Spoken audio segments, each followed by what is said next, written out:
Good evening, Mount Olive and friends. Welcome to our Wednesday evening Bible study. This month, Mount Olive is engaged in a Black History Month lecture series, and so we are grateful for your presence, those of you who are here in person and those who are online tonight, we will be talking about, as we have been over the last 3 weeks, African American history from the perspective of our own community here in Arlington, and how rich and deep our history is, and how that history has been challenged, but also has been empowering, not only to the Arlington community, but specifically to the Mount Olive Baptist Church and its environs.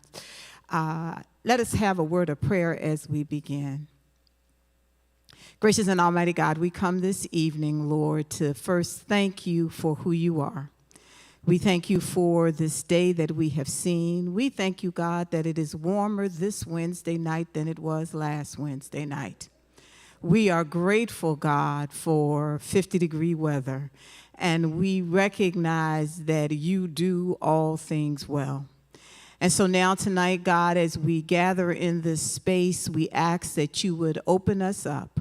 Allow us to hear something new, to see something new, even as we talk about a very old history, to see a new way forward as the people of God. These are difficult and challenging times, Lord, and so we are looking backwards so that we can get what we need to go forward. So we ask that your Spirit would be in this place tonight, that you would have your way, that the presenter would provide for us all that we need in this moment, and God, that you would be glorified. This is our prayer in Jesus' name, amen. We are excited this month. We've been talking to presenters and hearing from people about various aspects of our history here in the Arlington area, which, as I said earlier, is rich and deep. And tonight we are grateful for the presence of Reverend Michelle Nickens, who uses storytelling and the creative imagination as instruments of healing and empowerment for all people in the church, especially those who have experienced religious trauma or oppression. She lectures around the area, and her lectures include at educational and faith institutions, lectures around womanist theology, domestic violence, child sexual abuse, George Floyd and Juneteenth, and the theology of resistance in African American literature. She is the pastor of the Washington Plaza Baptist Church in Reston, Virginia. And tonight, Reverend Nickens will bring her pastor, author, activist hat to us and her storytelling gifts to help us explore the spiritual significance of place and displacement in African American history, which is particularly important for those of us who understand that Mount Olive was a member of and a part of Queen City. And so, Reverend Nickens, we welcome you tonight. We are grateful that you are able to come out, and the floor is yours.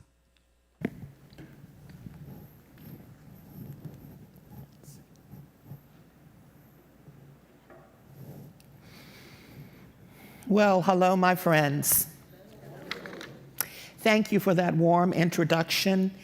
It is a joy and a delight to be with you this evening. I am grateful to Reverend Walker, who invited me to share with you for a short time today. And I thank you also, Pastor Victor, for opening your space for our time together.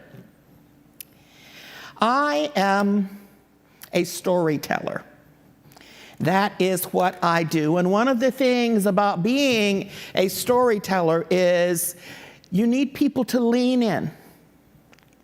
So what I want to ask you to do this evening, if you were in this sanctuary or if you were watching us online, rather than lean back from what we're going to share this evening, I am asking you to lean in. Because when we lean in, that's when we experience the bonds of connection and community that enable us to face whatever challenges we face. When we lean in with one another, that is when we feel the Spirit of God moving among us.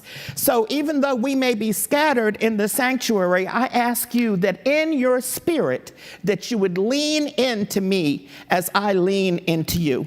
Can we do that together? Yeah. All right, thank you. Tonight, I am going to be talking about this notion of place and displacement, particularly in the spiritual experience of the African American community. Because indeed, we know that the experience of Black people in America has been one of displacement and place. And it is something that comes at us again and again and again. And each time, we have found a way to navigate through that. So what I want to do this evening is just to lift up a couple of stories that might help us to understand this sense of place and displacement, how it has manifested throughout the generations, and also how we have found a way to prevail and to create a sense of place and identity despite the efforts of those who would seek to destroy our story and destroy our being. Because this current moment is letting us know that the struggle isn't over. Can I get an amen? All right. Which is why it is essential that we know who and where we are on the inside as a people who are made in the image and the likeness of God. There are many tactics that have been utilized with this notion of place and displacement in terms of destruction of our sense of identity and self. We are displaced. We have been disoriented. We are discouraged. We have sought to be destroyed and to divide. These are the tactics. If we want to, a little alliteration never hurts anything, right? The attacks that have been against us and our personhood and our spirits involve displacement, disorientation, discouragement, destruction, and division. Okay. These are the tactics that have been used over and over again. They aren't anything new. And so we oughtn't be surprised that they have rolled around and reared their head yet again. And so, like many of you, I have been trying to understand this recent barrage of attacks that have been launched by this new political regime. So displacement is happening, right? Well, you don't have a job. You don't have any employment protections. We determine whether you stay or whether you go. Displacement, disorientation, that daily, almost hourly bombardment of new executive orders and DOJ emails that is meant to disorient us. Why? Because disorientation inhibits organization. The more we are disoriented, the more we don't know what's coming at us, then we don't know or have an opportunity to take a breath and figure the way forward. And all of these things will then discourage us if we allow them to. The other thing is there's this need to destroy our sense of agency, destroy our sense of self, destroy our sense of community so that we believe that we are standing alone. And then ultimately, division. Because if the bonds of community are broken, then we forget that we have power. These are old tactics. They are not new. I am not a statistician. I'm not an urban planner. You're not going to hear a lot of history specifically about the experiences in Arlington, although I have read them, and although I am very much aware of the significant role that this institution has played as we think about what happened with Queen City in Arlington, which is the same thing that happened with Seneca Village in New York City. Did you know that Central Park, part of Central Park, is actually built upon what was formerly a freed black neighborhood and enclave? And then we remember places like Rosewood, Florida, right? We remember the Tulsa Race Massacre. And if we look through the annals of history, we can find example after example of where there have been efforts and attempts to destroy our sense of community and our sense of place.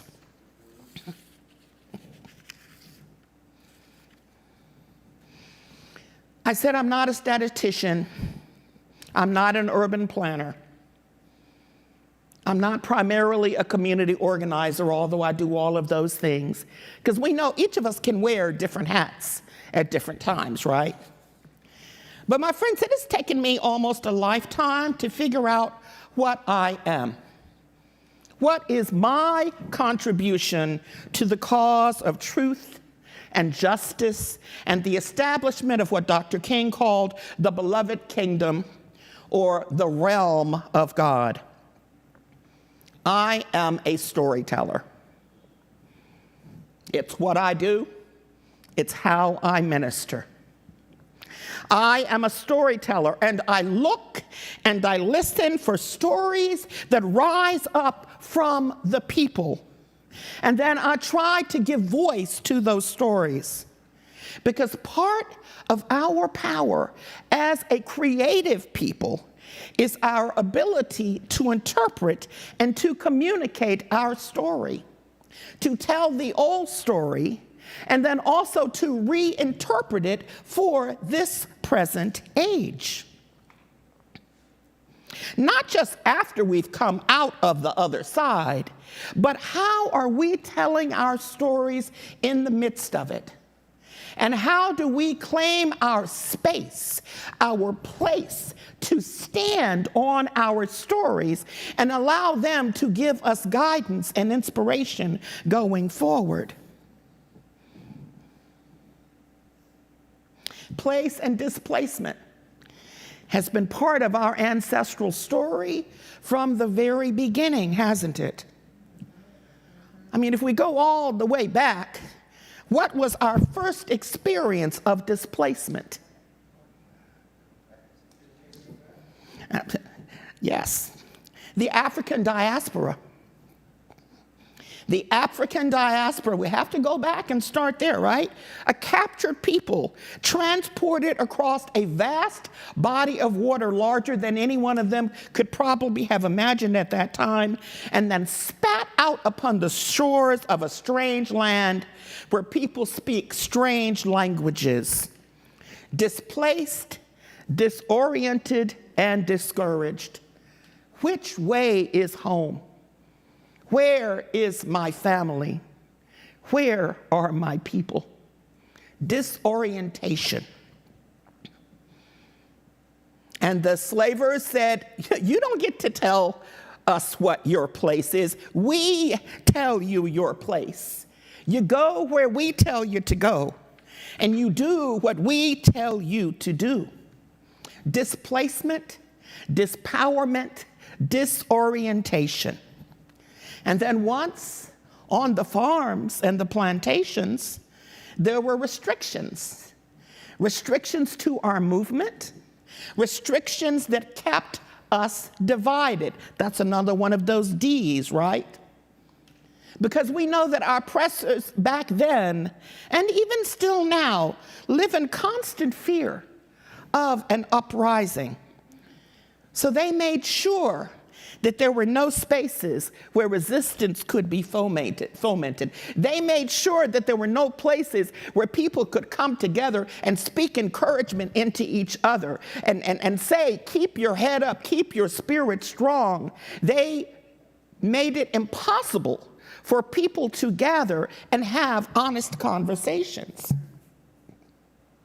because they were terrified of resistance and uprising.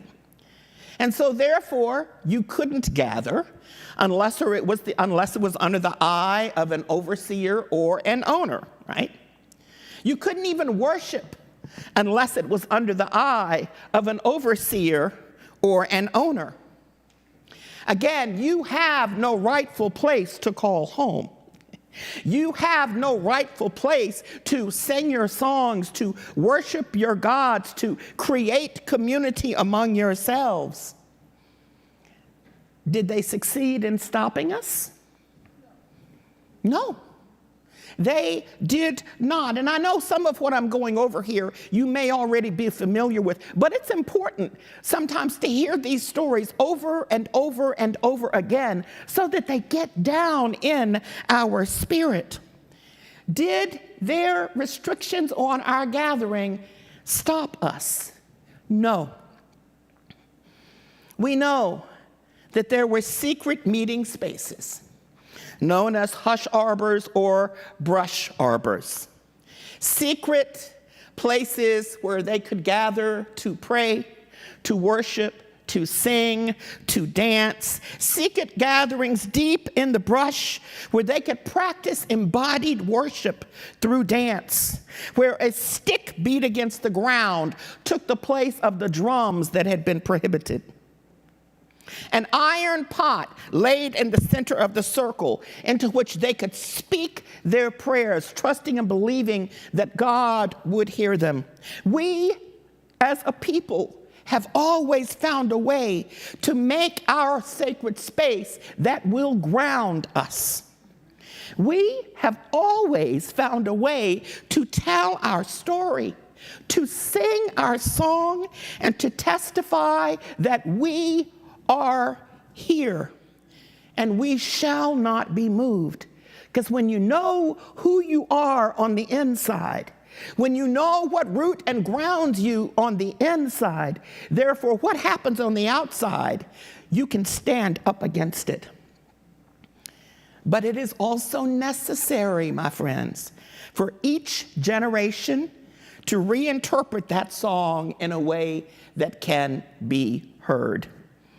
And one of the things that I'm concerned about is it seems like fewer and fewer people are willing to listen to all of the song because they don't want to revisit the pain.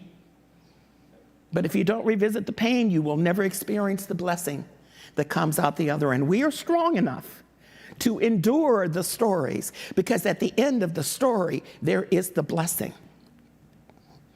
You know, I know many of you probably watched the Super Bowl a couple of weeks ago and Kendrick Lamar's halftime show. How many of you saw it that night or have seen it since? Okay. Kendrick Lamar. Weeks later, people are still commenting and analyzing what it meant. And I have to tell you the truth, when I watched it, like the first go round, I was like, I don't know what he's I didn't get it. And you know that his performance offended some people and confused a lot of others. But then I watched some of the analysis that was done by people of his generation.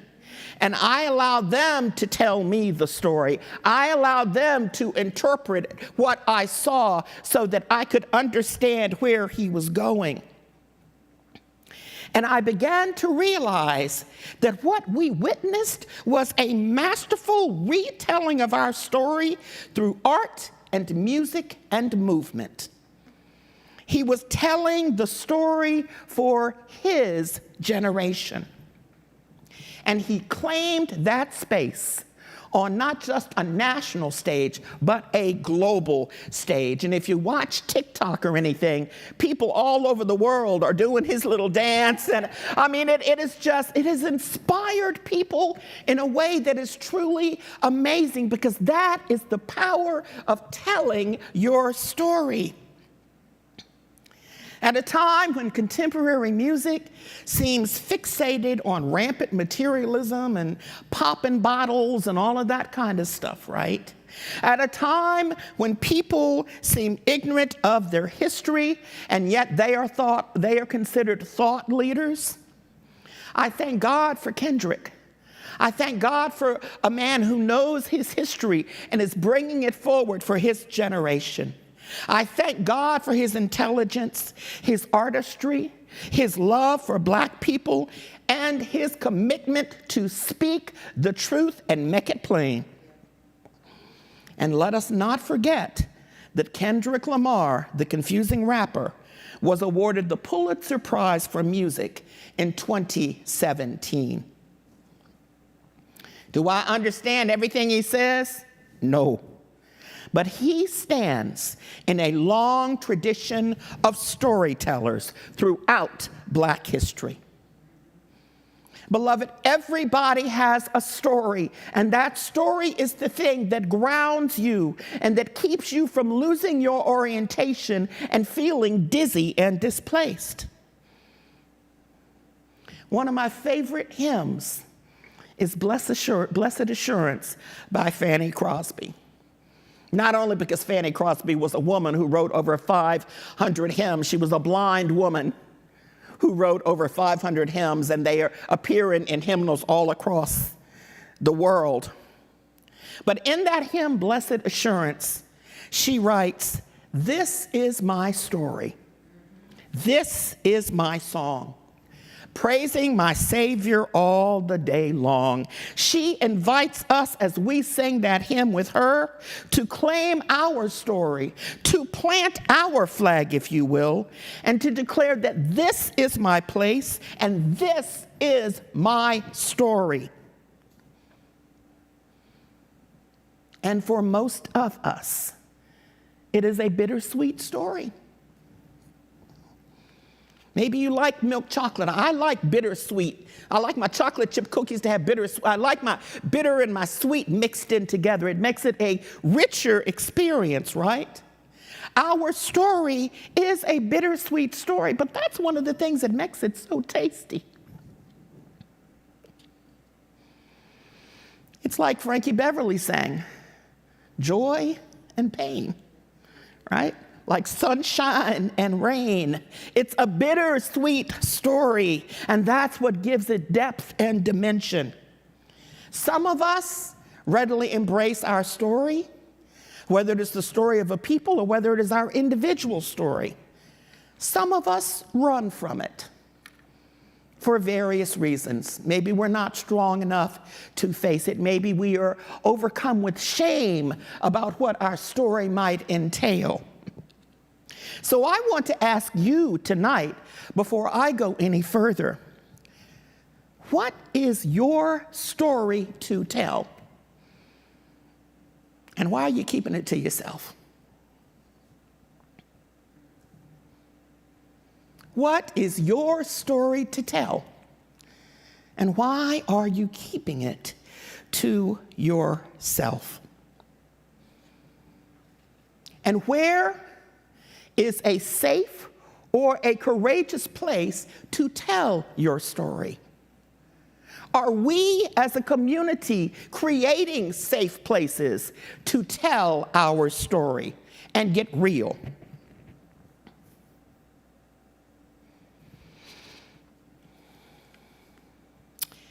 I want to share with you, as part of the remainder of our time together, a short monologue. And this is a voice that came to me a number of years ago. I am a playwright. I'm a performer. And sometimes what I write, I have to sweat every word of it. And then there are other times where it is like you know that the Spirit is speaking to you and speaking through you. And so several years ago, when I was actually going to be taking part in a Hush Arbor reenactment, I was going to be one of the women at the Hush Arbor, and then in the middle of the night, It was like someone was just speaking to me. I woke up in the middle of the night, and this woman's story, her voice came to me full and fleshed out.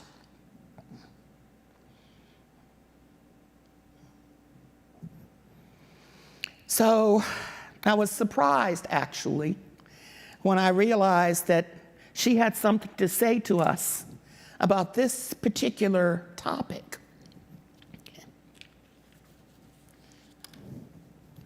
Her name is Sally. She is at one of the secret gatherings. That place where you can have a little talk with Jesus and tell him all about your troubles. That place where it's safe to share with your sisters and brothers because you know there are no enemies around.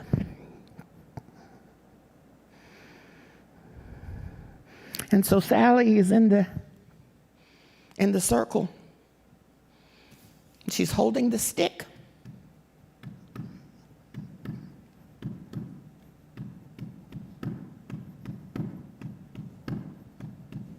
The stick that they used to beat out the rhythms because they no longer had drums. And she starts to speak.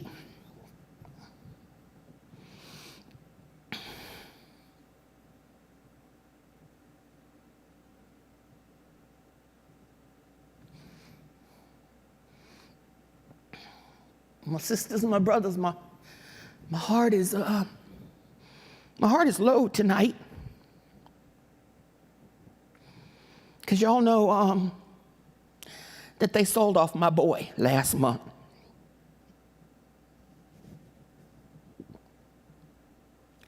And sometimes I feel like I'm just going to lose my mind because it hurts so bad. And I try to be strong, but sometimes it just come out. And the other day y'all know I work up at the big house. And the pain just came down on me so hard, and I couldn't stop the tears from coming. And so I snuck down in the root cellar just to have a minute by myself. An old mistress walked by. And I guess she must have heard me because she stuck her face down in that door and she said, "Sally, what you doing down there? What you crying for?" And I was just so full up, I kind of forgot myself. And so I let slip. I said, "Oh, mistress, I just sad because I'm missing my child."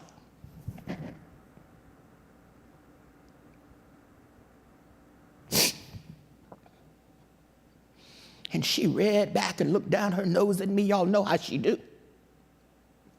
She looked down her nose at me and she said, "Master let you keep that boy till he was nigh on 13 years old. Instead of crying, you shouldn't be dropping down to kiss his feet. Now you get back upstairs and you fix his supper."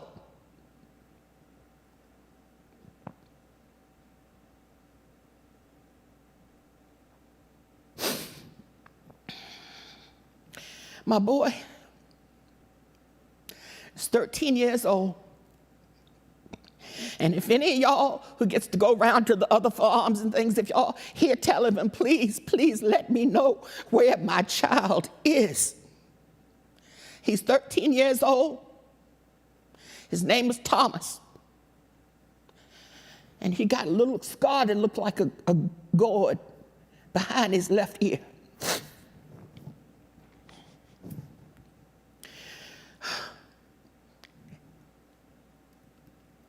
And if freedom ever come, I'm going to find my boy. I don't care how long it takes me. I don't care if I got to walk the whole of the earth. I'm going to find my child. And if I don't never see him again in this here life, I'm going to see him again on the other side. So I ask your prayers for me. for my child.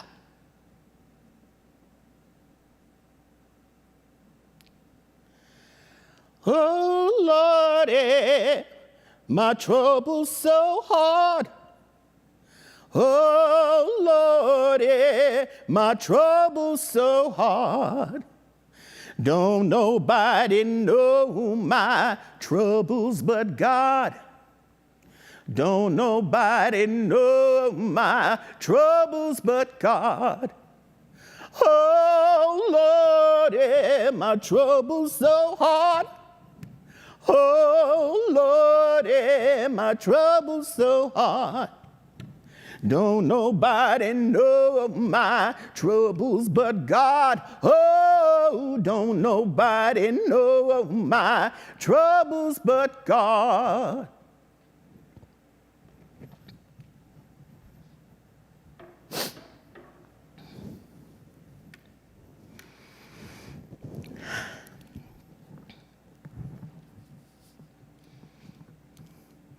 This woman's story touches on so many things that have a through line right into today. Because first of all, her son was displaced. And we're talking about displacement. Her son was displaced. He had been sold off and separated from her. And there has been this cycle of displacement, of the separation of families through enslavement and through incarceration throughout history. So her story is still our story. And who has the power to determine her place or the son's place? Well, old mistress said that it was Massa. And that she should be thankful that Massa let her keep that boy for 13 years. Is that true? Do they have the power to determine our place and our value and our worth? It also reminds us that you can't tell your story to just anyone. Because she let it slip in front of mistress, and that was not a safe place to do it. So it also lets us know of the necessity of having safe spaces where we can speak honestly. You can't tell your story to just anyone, but it is still important to tell your story. She also says that when freedom comes, she will spend the rest of her life looking for her boy. Well, friends, we know that following the Emancipation Proclamation, countless numbers of formerly enslaved people set out in search of their loved ones. And we know that the Freedmen's Bureau was one of the places that actually helped to, or attempted to help people reconnect with one another. She says that even if she has never been reunited with her son in this world, she knows that she will see him in the next. She knows that there is a place when they will be reunited. She knows that there is a space that the power of evil can never dominate or penetrate. She knows that she will see her son again, even if it's in heaven. See, that is the hope of her faith in God and in God's justice. And that is still our hope even today. And then finally, her closing lament is a mixture of pain and of faith. It's like a mixture of blues and spirituals in one. Oh, Lordy, my trouble's so hard. Don't nobody know my troubles but God. Following the abolition of chattel slavery, freed persons did indeed roam. They roamed looking for their loved ones, and they roamed because they didn't have any place to go. But even as they roamed, they couldn't stand still for long. Because you see, that was when the loitering and the vagrancy laws were established. You couldn't stand in one place for very long, or you would be arrested, sentenced to chain gangs and labor camps, and put in shackles. So you have this roaming spirit, this longing for a home, for a safe place. And that gave birth to the blues. The blues and the spirituals, right? That balance of the two. The blues that were songs of longing. I'm a stranger here. I'm a stranger everywhere. You know that I'd go home, but I'm a stranger there. I'd rather drink muddy water. I'd rather, what? Sleep out in a hollow log than to stay in this city being treated like a dirty dog. Roaming, looking for a place. I hate to see that evening sun go down. I hate to see that evening sun go down, 'cause my baby's gone. Lord, he done left this town. Songs of roaming, songs of broken relationships between men and women, between parent and child. Songs about losing your place, your home, to national disaster. When it rains 5 days and the sky turns black as night. When it rains 5 days and the sky turns black as night. There's trouble in the lowlands and everything ain't right. I got them backwater blues, got to pack my things and go. I got the backwater blues, got to pack my things and go. Because my house fell down and I can't live here no more. Displacement. Songs of a wandering spirit. Songs about broken relationship. And songs about dancing and drinking, and songs about misfortune, and songs about just trying to carve out a little bit of joy and happiness where you can. That's the blues. The blues are the song of the Jim Crow era. The blues give voice to the daily lived realities of the people. And the spirituals and the church tell the other side of the story. You hear this theme, this storytelling. We have to sing our story. We have to tell our story. And as theologian James Cone wrote in his groundbreaking book, The Spirituals and the Blues, they are two sides of the same coin.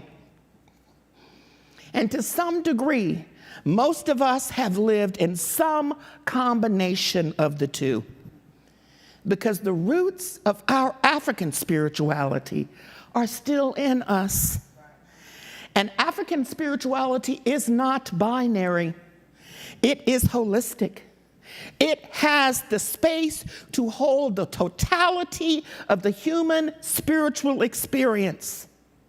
The eagle flies on Friday, and Saturday I go out to play. Go to church on Sunday, fall down on my knees and pray. The eagle flies on Friday. Saturday night, I go out and try to enjoy myself, but I get up on Sunday and I fall down on my knees and pray. That is the richness also of our experience. And so, if the blues sing about the lived reality, and actually I want to say this, hip hop and rap are the grandchild of the blues. Because what they have always asserted is, this is our story. This is our truth, whether you want to hear it or not. Hip hop and rap are the grandchild of the blues. if they sing about the reality of being displaced and uprooted, of being hounded and jailed and incarcerated, they sing songs about homes and neighborhoods being destroyed as the police break in and arrest them, as young sons have been shackled and carried off to jail. And the sacred is the other side of that record. It's not about displacement, it's about place. It says, when I get to heaven, I'm gonna sing and shout. There'll be nobody who'll be able to put me out. My mother will be waiting, and my father too, and we will walk around heaven all day. A home where nobody can put you out, a home when there is no danger of eminent domain. I've got a new home over in glory, and it's mine, all mine. You see, my friends, that is the eschatological hope that we lean into. That is the someday which we hold on to as though our lives depended on it, because they do. But in the meantime, I just want us to think for a minute about how we have created safe spaces in our churches. And it occurred to me a few days ago. Have you ever noticed how many black churches are named after mountains? Yes. Strong, immovable, holy spaces that declare they are not going anywhere. Spaces where the power and safety of God dwell. At least when I was growing up in rural Virginia, it seemed like every church was named after a mountain. I mean, some of them were named after the towns, but oh my goodness, you had Mount Olive, you had Mount Sinai, you had Mount Horeb, you had Mount Nebo, you had Mount Zion, you had Mount Tabor.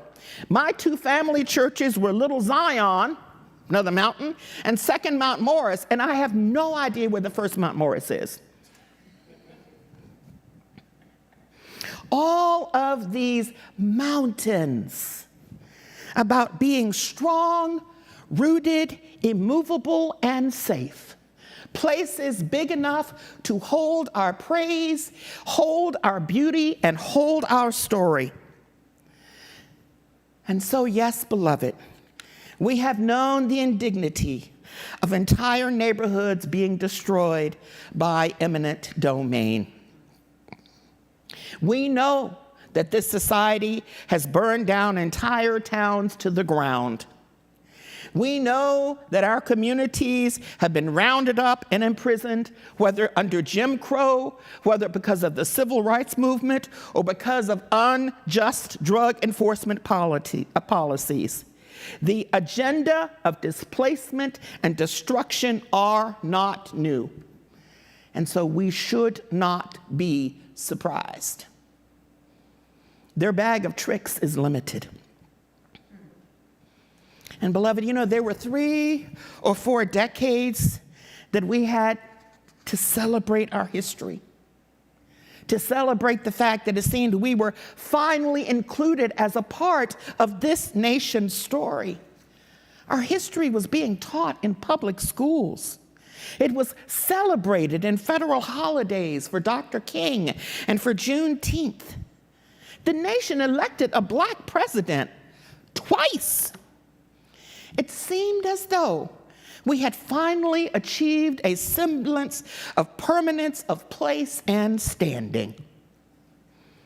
How quickly and easily that progress has been undone, at least on the surface.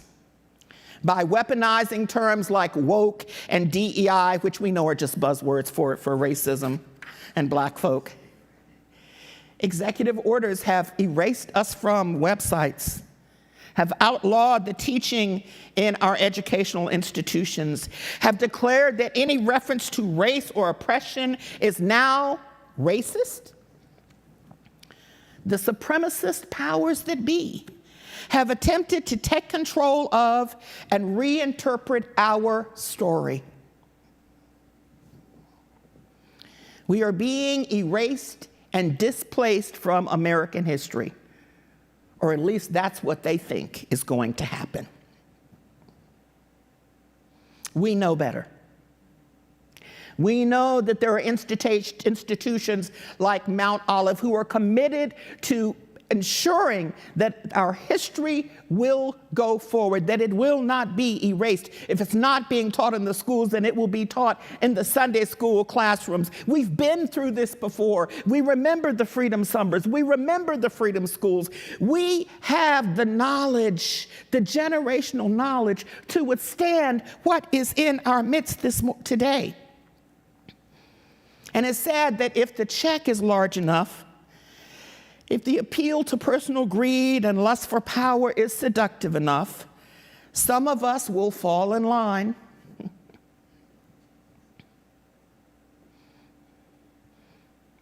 If the check is waved before the faces of some of our storytellers, they'll fall in line. Yeah, I'm talking about you, Snoop. I'm talking about you, Kanye. I'm talking to all of you poorly educated black prosperity preachers who are woefully ignorant of your history and so have embraced white evangelical, white supremacist lies. Yeah, I'm talking to you. And so until you know something more about Dr. Martin Luther King Jr. than just one paragraph of one speech, kindly keep his name out of your mouth.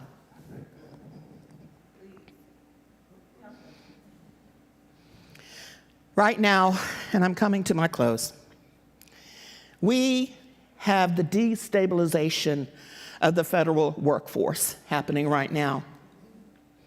And that federal workforce has been the road to prosperity for so many of us. It is the reason that we own homes.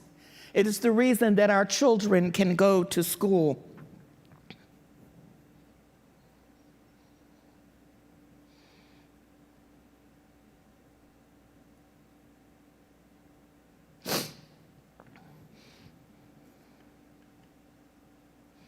The destabilization of the federal workforce and the destruction of protections for minorities, they go hand in hand, right? The assault on DEI, the assault on education, and also the assault on the federal workforce. And some of us are stunned. Most of us were probably stunned in the beginning. All of us are outraged. But beloved, remember this. If you take nothing else away from this time that we have had together, God has been faithful to sustain us time and time and time again. Every effort to silence us, every effort to disempower us, every effort to diminish and confuse us ultimately fails. Every time that they thought we were down for the count, we rose. We declare with our art, with our prayers, with our bodies, that your attempts to displace us have never succeeded, and they will not succeed this time. Because God has planted our feet on the solid ground of our faith.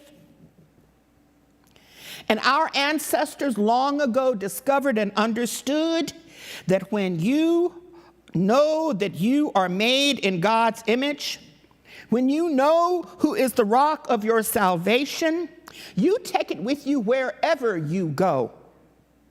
And as long as you take that internal knowledge with you, the physical displacement will not succeed. You can try to displace us, disorient us, discourage us, divide us, but we stand on the rock of our salvation. And we will sing the songs of Zion. And we will continue to experience joy even in the dark times, knowing, again, that weeping might endure for a night, but what? Joy. Joy comes in the morning. So as I say, don't wait till the battle is over. Shout now. Shout now, it is your ammunition, my friends. So you keep standing on the rock of Mount Olive, because no weapon formed against us shall prosper. So sing your song, tell your story, stake your claim, put a pen on the map that says, I am here, and stand upon the rock that is our God. Thank you.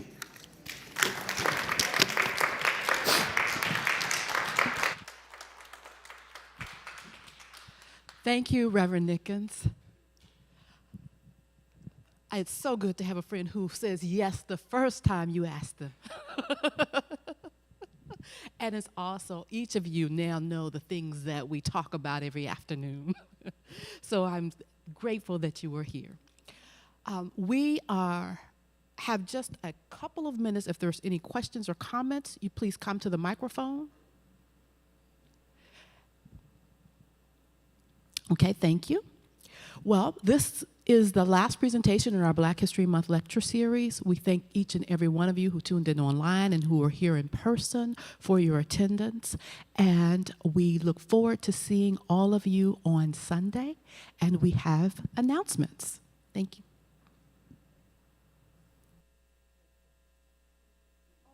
Hello. Do not forget. And welcome. Do not forget that we have the books for our Lenten series that will be available for sale on Sunday. Thank you. Now, announcements.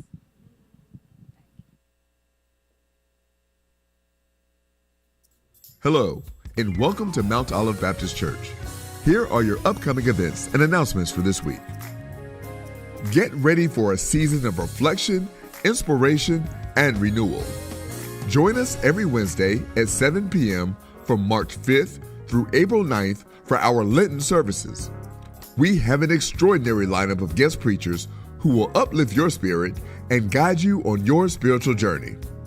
Reverend Michael Sessoms from Little Union Baptist Church in Dumfries, Virginia, Reverend William Burrell from St. John Baptist Church in Arlington, Virginia, Reverend Marcellus Mack from Mount Salvation Baptist Church in Arlington, Virginia, Reverend Denise Wilson from the Rock Christian Center in Falls Church, Virginia, Reverend Jeffrey Johnson from Mount Calvary Baptist Church in Fairfax, Virginia, and Reverend Brian Page from Victory Temple Missionary Baptist Church in Alexandria, Virginia.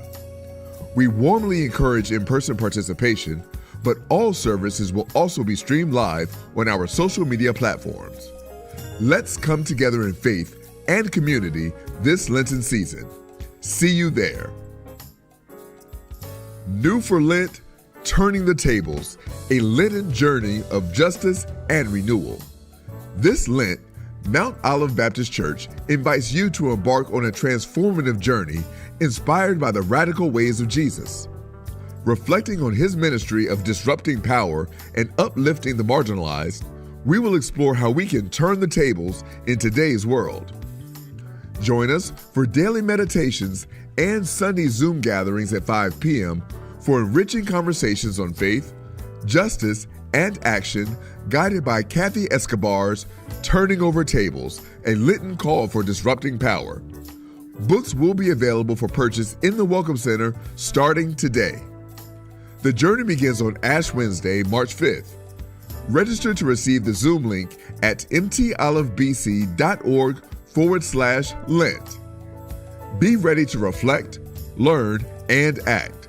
For more details, contact Reverend Barbara Walker at bwalker@mtolivebc.org.